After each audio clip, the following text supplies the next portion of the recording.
El término iris deriva de la palabra griega eiro, que significa revelar, aquella que viene a anunciar. Hola, soy Corina. Bienvenida a Unidos por la Magia y a tu programa de Mujer a Diosa. Hoy, con el mito de Iris, la diosa del arco iris, que anuncia el pacto de unión entre el Olimpo y la tierra al final de la tormenta. Ella es la misma Iris en la mitología romana. Representa la inspiración para el músico, para el poeta, para el artista. La palabra griega musa significa literalmente canción o poema.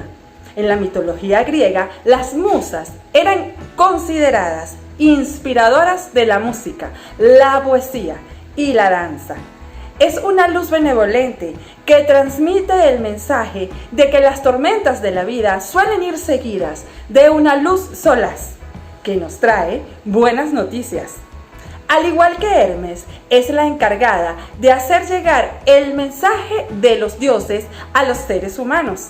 También es conocida como una de las diosas del mar y del cielo. Hija de Taumante, que a su vez es hijo de Gea y de Ponto, y también de Electra, que es una ninfa oceánide, hija de Océano y Tetis.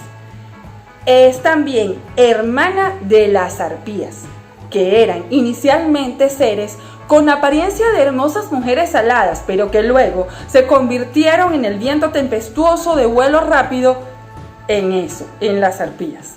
Hermana también de Arce, la mensajera de los titanes. Zeus castigaría más tarde a Arce cuando ganaron la guerra entre el Olimpo y los titanes, arrojándola al Tártaro y despojándola de sus alas. Luego Tetis, la Nereida, fijaría estas alas en los pies de su hijo Aquiles, quien sería por esto llamado el de los pies veloces. A veces hendía el aire tan suavemente como el viento del oeste. Céfiro era su esposo. Potos era el hijo de Céfiro e Iris y formaba parte del cortejo de Afrodita. Se le representa junto al resto de los erotes, dioses del amor, como joven alado en el templo de Afrodita. Ese era el tipo de deseo que conduce a la muerte, o el deseo de lo que está ausente. Un deseo que es sufrimiento, que no puede colmarse, un dolor, una nostalgia. El término potos no pertenece solo al vocabulario del amor, sino también al duelo. Tener potos por los muertos, recordarlos continuamente o quizás hasta sentirse encantado por ellos. Según fue Iris y no Afrodita quien dio luz a Eros, el dios del amor. Su flor que la representa es la Calocotus plumerae. En la Ilíada a ella se le describe como la mensajera de las diosas, mientras que en la Odisea este papel quedó totalmente reservado al dios Hermes.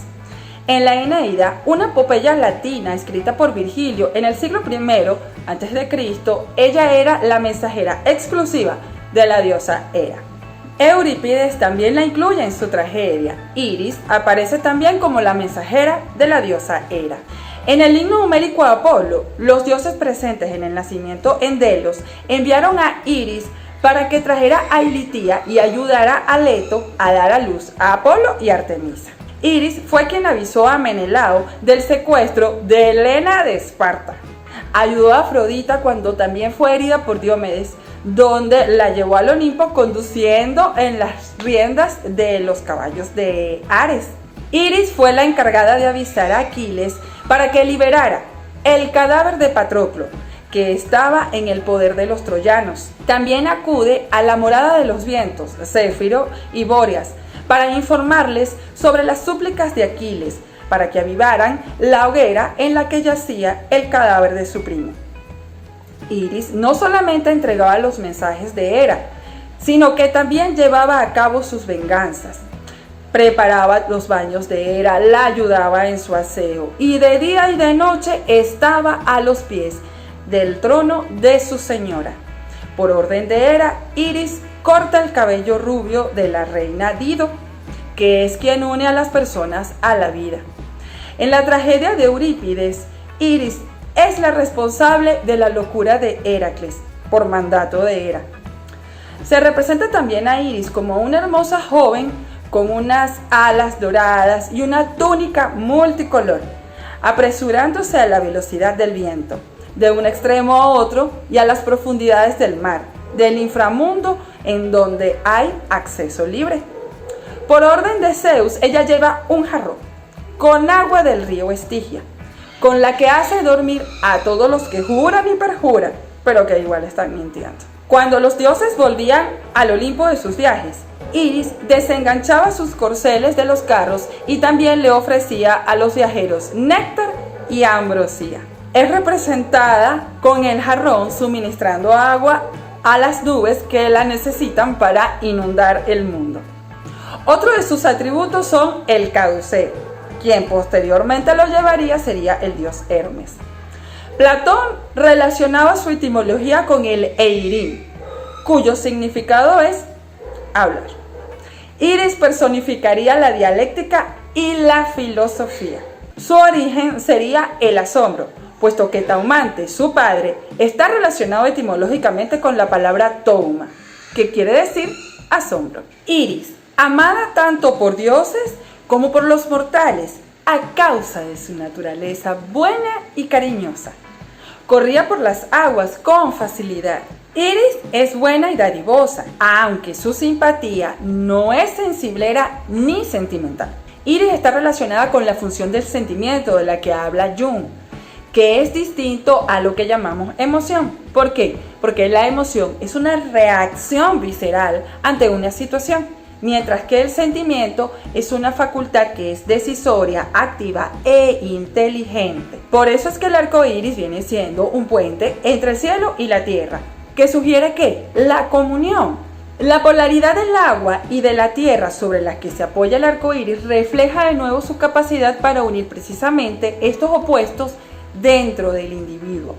Por ejemplo, mientras que los principios de Atenea son estáticos y universales, el objetivo de Iris es la armonía, que requiere un ajuste continuamente fluido de los sentimientos, que a veces pueden ser positivos y a veces no tanto. Por eso es que representa la templanza en el tarot. Así, puede ofrecer un cuidado solícito o, por ejemplo, ejecutar la venganza de Hera, pero fundamentalmente ella siempre sirve al reino femenino más que al masculino, y cualquiera que sean las respuestas cambiantes del flujo, incluso la ira y el conflicto, el objetivo siempre será la cooperación, la armonía y una mayor comunión. Iris y Atenea son contradictorias. Es como hablar del corazón y la mente.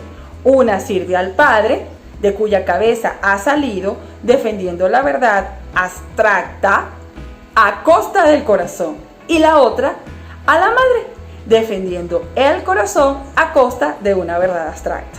Pero sin embargo, Iris no es enemiga de nadie. Estas diosas pueden ser enemigas dentro de nosotras. ¿Por qué? Porque ofrecen varias soluciones diferentes al mismo problema. Cuando tomamos una decisión, nos basamos en el pensamiento racional o en los dictados de lo que nuestro sentimiento nos dice que es el camino más adecuado para preservar la comunión. Es como los dos arcoíris. Uno comienza con un color y termina con el rojo, y el otro comienza con el rojo y termina con ese color, que es el violeta, por cierto. La diosa Iris puede ser en este sentido ambivalente. El constante fluir del sentimiento para preservar la comunión puede producir estancamiento, porque no hay nada que impida respirar más como el sentimiento. No se puede hablar de nada, no se puede discutir de diferencias, no se pueden tener roces, porque la armonía es lo importante. Pero semejante estado no da lugar a una separación, porque la separación trae consigo soledad. Pero Iris es amiga de los dioses y de los mortales, que a la vez pueden funcionar en todos los niveles de la vida. Sin embargo, tiene que servir devotamente a alguien y no puede tener derecho propio. Sin la razón, se vuelve entonces estancada. Hablemos entonces de un equilibrio donde no se produce cambio y la mente se asfixia de puro aburrimiento. Ella es la tendencia al mimetismo, dada su naturaleza de espejo que refleja lo profundo y anhelado por el hombre. A cada hombre se le aparece con una presencia diferente, pues a cada uno le muestra la naturaleza de su propia alma. Para algunos puede ser instintiva, fría, poderosa, distante, manipuladora y hasta vanidosa. Para otros puede ser provocadora de grandes pasiones, seductora, autoerótica. ¿Y quién no se fascina con la presencia de un arco iris? Ella es la función del hombre al que inspira, pero ¿es ella quien los elige o se deja elegir por ellos? La mujer que se demuestra fría y distante, mientras que el hombre la desea, la necesita, la adora, él quiere alcanzarla. Ella no se deja alcanzar. De este modo lo lleva cada vez más a cotas más sublimes de inspiración a través del deseo o la desesperación. Lo deseado y conseguido pierde el misterio que inspira. Diluye en lo que ya se ha vivido el imaginario que el hombre crea en torno al propio deseo. Por ello es que Iris está relacionada con esa necesidad intrínseca a la inspiración de mantenerse siempre a distancia si quiere permanecer viva. Pero eso no es lo que nosotras queremos. Por ejemplo, el signo de Acuario tiene que ver con esta diosa. También una advocación mariana de la Virgen María que está presentada por el movimiento de las Jornadas de la Vida Cristiana en el Seminario de Paraná, que se encuentra en la provincia de Entre Ríos, en Argentina. Ella fue presentada por primera vez el 7 de noviembre de 1987 en una jornada de convivencia por el movimiento de las Jornadas de Vida Cristiana, el día en que la Iglesia Católica recuerda a la Virgen María como la medianera entre todas las gracias. Ella te habla de la fraternidad, de aceptar las diferencias de los otros, entendiéndola y buscando la forma de aprender de lo diferente. Ella interpreta el contacto telepático entre el Olimpo y los otros mundos. Y tú me dirás, ¿cómo es eso de telepático? Que es que mientras se mantenga un estrecho vínculo mental con los dioses, todas las tormentas terminarán en un calmado mar de plata. Iris constituye un potente, estimulante vínculo entre lo finito y lo infinito, y habla de la parte oculta que es interpretada por Iris al convertirse en visible.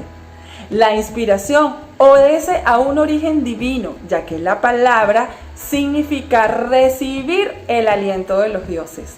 La inspiración no puede ser forzada ni comprada.